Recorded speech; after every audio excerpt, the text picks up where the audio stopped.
What's up? I'm Hutch, and you need to understand wheelchairs so that you can better adjust and fit them to your patients, and also pass the NPTE. As far as the NPTE is concerned, the most important things to understand about wheelchairs are the ADA recommendations and how to fit a generic wheelchair to your patient. So doorways will need to be at least 32 inches wide, ramps and hallways need to be at least 36 inches wide, and platforms in between ramps need to be at least 60 inches by 60 inches. Ramps should rise 1 inch for every 12 inches of run, which gives you about an 8.3% grade maximum. And the biggest ramp you can have is about 30 feet long and 30 inches tall before you need a landing space to kind of give them a break. So let's talk about fitting a wheelchair real quick.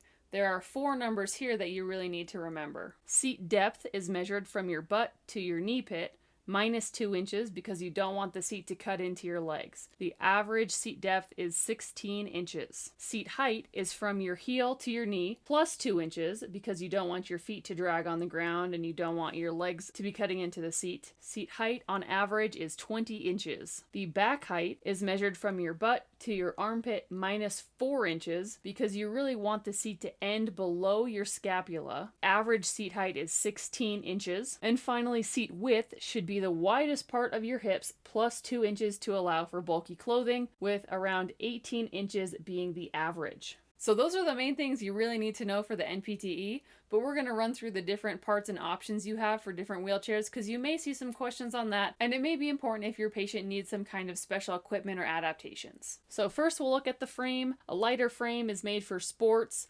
Heavier is like a bariatric frame made for patients over 300 pounds. A hemi frame is really uncommon, but it allows the patient to propel the wheelchair using just their legs. A one-hand drive allows one-sided arm propulsion. And wheelchairs made for amputees will have adjusted centers of gravity, and this will help reduce their tipping risk. Power, reclining, and tilt-in-space chairs are made for more dependent patients. The chair itself can be a sling for temporary use, otherwise it's usually a planar seat with an added cushion to improve comfort and weight distribution and decrease risk of pressure sores, and the cushioned insert can be removed so that the chair can fold up and be placed into a car more easily. You can have an added headrest. Usually you see this more on powered chairs or chairs with higher backs for added trunk stability. You can also add in a lateral support and chest straps or harnesses if you need, depending on how much trunk control the patient has. Note that windswept posture may be common in people with cerebral palsy, and it may not be fixable. They may just need a chair that will help adapt to their posture. Armrests can be removable for transfers and easier access to wheels, or they can be fixed in the chair, and you can have varying length of armrests depending on how much support a patient needs. Footrests can come with adjustable angles or a custom foot box for more stability. You can add on brake extensions or a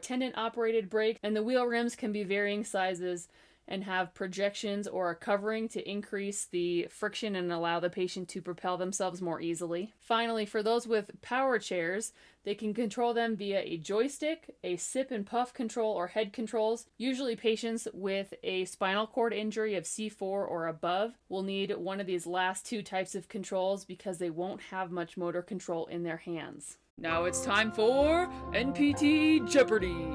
Pause the video now if you want time to read and think about the question.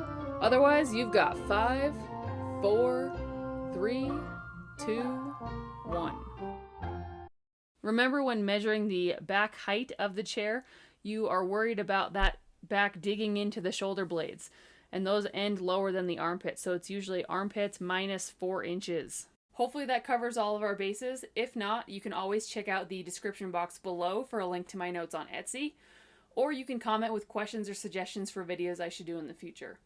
Otherwise, good luck studying. Go change the world.